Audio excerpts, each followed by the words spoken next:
Hoy se encuentra con nosotros la directora del Consejo Nacional de Rehabilitación y Educación Especial para hacer una valoración de este año y qué se puede proyectar para el próximo año. Directora Adriana Retana, gracias por acompañarnos. Muchas gracias a ustedes por invitarme, siempre es un placer acompañarlos en este programa. Si tuviera que hacer una valoración, un resumen de este año en materia de discapacidad, ¿podría calificarlo como positivo o negativo? Explíquenos. Yo creo que la valoración que hacemos desde el Consejo Nacional de Rehabilitación y Educación Especial es una valoración muy positiva, puesto que hemos logrado avanzar en el posicionamiento político del tema de discapacidad, tal como corresponde a un ente rector realizarlo, ¿verdad? Creo que hemos liderado procesos importantes, liderar el proceso de elaboración del informe de la ONU, hemos sido un organismo consultivo del Poder Legislativo sobre varios proyectos de ley, hemos hecho contactos y alianzas estratégicas con los diferentes ministerios, educación, planificación, con actores estratégicos, ¿verdad?, en el ámbito del nuevo gobierno que pueden posicionar el tema y ayudarnos a nosotros en la exigibilidad de los derechos de las personas con discapacidad. ¿Se sienten satisfechos entonces con todo lo que ha ocurrido durante el año?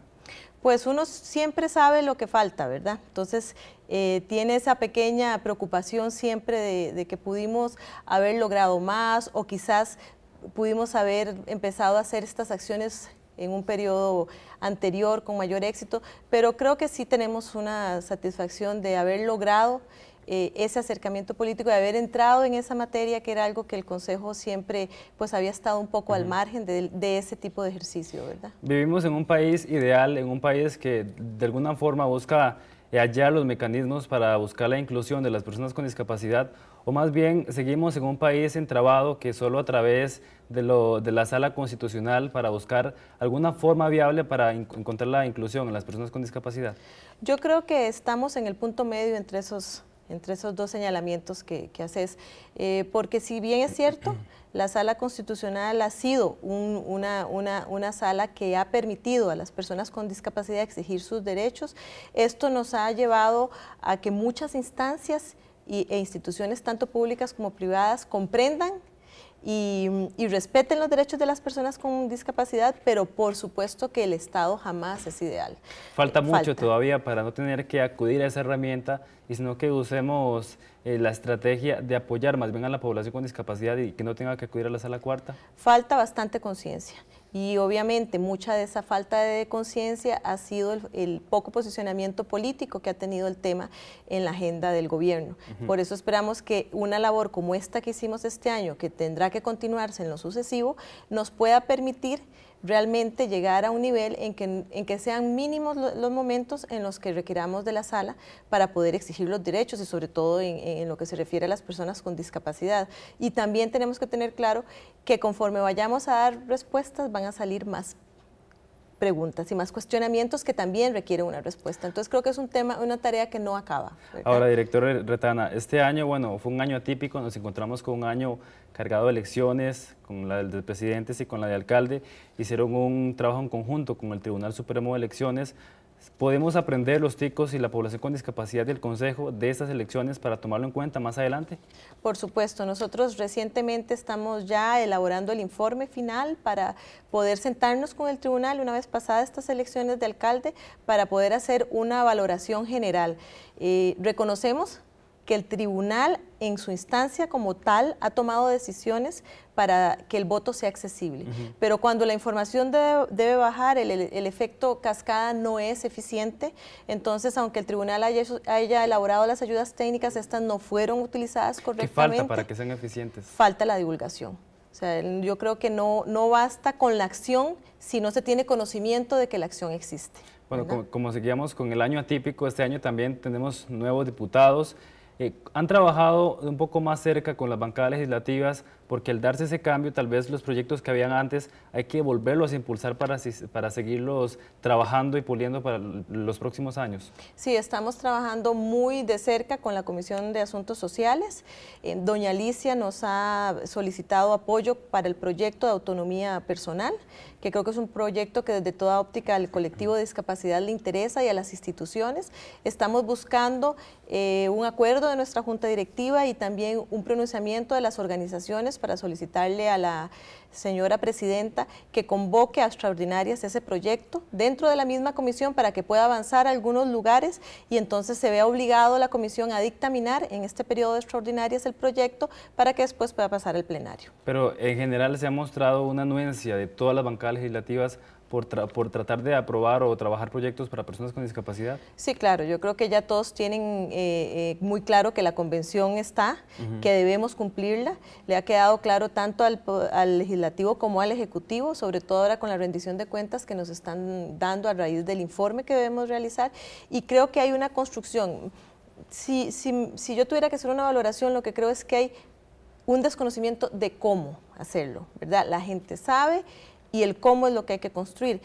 El Consejo, como recientemente está iniciando en esta parte de tener esta incidencia política, nosotros esperamos que una vez avanzada esta incidencia podamos indicar el cómo a las diferentes instituciones con mayor claridad y también con un voto de confianza por parte de las instituciones. Bueno, hace unos meses hicimos un reportaje de la labor del Consejo y lo que lo criticaban era sobre la incidencia política. ¿Qué importancia tiene para el Consejo lograr tener esa incidencia política en la parte legislativa, en el gobierno? La importancia que tiene es que posicionamos el tema en la agenda política, independientemente de las diferentes perspectivas que cada uno pueda aportar o las diferentes fracciones puedan aportar a una situación. Lo importante es que el tema se discuta y que el tema se trate a ese nivel y que todos y todas veamos que es una responsabilidad que se construye desde la sociedad, no es una responsabilidad que es solo de un ente o de un grupo de organizaciones. Hace un año estuvimos hablando de que se están implementando políticas públicas para sensibilizar a los trabajadores del sector público, para personas con discapacidad. ¿Cómo estamos este año con esas políticas públicas? Bueno, nosotros esperamos en nuestras políticas en general, en las políticas nacionales en discapacidad, esperamos pronto firmar el decreto y además esto acompañado con la cuota del 5% y su reglamento que también se espera pronto que se pueda firmar. Creo que son acciones estatales que evidencian la necesidad y la preocupación del Estado como tal por brindar medidas afirmativas para esta población. Entonces creo que hemos avanzado, igualmente hay mucho por hacer. Las instituciones, para ellos sí es nuevo el tema, siempre va a ser lo nuevo y yo creo que eso siempre va a ser nuevo porque hay una resistencia del ser humano por naturaleza hacia lo que es diverso y lo que es diferente, ¿verdad? Y debemos seguir trabajando desde diferentes sectores para que esto cambie. Me dice, debemos seguir trabajando. ¿Qué no se pudo lograr? ¿En qué no se pudo avanzar este año? Nosotros hubiéramos querido un posicionamiento más claro del Consejo en la estructura del Ejecutivo. Eso es algo que nos ha permitido evidenciar que en muchas ocasiones desde el Ejecutivo no se comprende con claridad el quehacer de la institución o el manejo que hay que hacer del tema de la discapacidad, pero que precisamente el contacto que hemos tenido con los ministros nos ha permitido evidenciar que es necesario preparar esa agenda e irla posicionando en los diferentes sectores, educación, salud, trabajo, para poder ir articulando juntos ese entender el tema de la discapacidad. Directora, hablemos ahora un poco del campo de la salud. Por ejemplo, hemos hablado con algunas personas sordas que nos dicen que se tienen que levantar muy temprano, madrugar para sacar una cita en la clínica o en algún hospital, y cuando llegan al consultorio el doctor los llama, pero ellos no escuchan. ¿Qué podemos hacer, qué puede hacer el Consejo para de alguna forma lograr de crear conciencia de que un acceso tan básico como la salud también debe incluir a las personas sordas? Bueno, este es un trabajo que se debe hacer desde la CIMAD de las instituciones con las cuales nosotros tenemos contacto, ¿verdad? Ahora hemos tenido un contacto más a distancia porque las energías las hemos enfocado mucho desde el Consejo a este posicionamiento político, pero debemos reencontrarnos con la CIMAD, ¿verdad? Es muy claro y creo que todo el mundo lo conoce. El Consejo tiene una estructura que no le permite poder hacer todas las cosas al mismo tiempo y hemos estado trabajando también en la revisión de esa estructura, que yo creo que ya para el 2011 vamos a tenerlo listo y la institución con servicios más acordes al posicionamiento de un ente rector. Y creo que en la medida en que también hagamos eso, es probable que nosotros podamos hacer acciones ya más puntuales, propias de un colectivo en específico que atiendan una necesidad. Ahora hablemos de la parte de empleo del 5% que se convirtió en ley. ¿Llega a ser la pomada canaria para las personas con discapacidad que encuentren empleo o todavía falta trabajarlo? No, obviamente que no, porque las personas con discapacidad, por dos razones. No todas las personas con discapacidad tienen el nivel educativo necesario para poder accesar a los requisitos de un empleo para cualquier otro, de un empleo común, ¿verdad? No todos tienen esa formación, como no solo porque no tiene que ver con su discapacidad, tiene que ver con el acceso que han tenido a los servicios educativos. ¿De alguna forma se cree que ese 5% se convierta de una forma excluyente para las personas con discapacidad?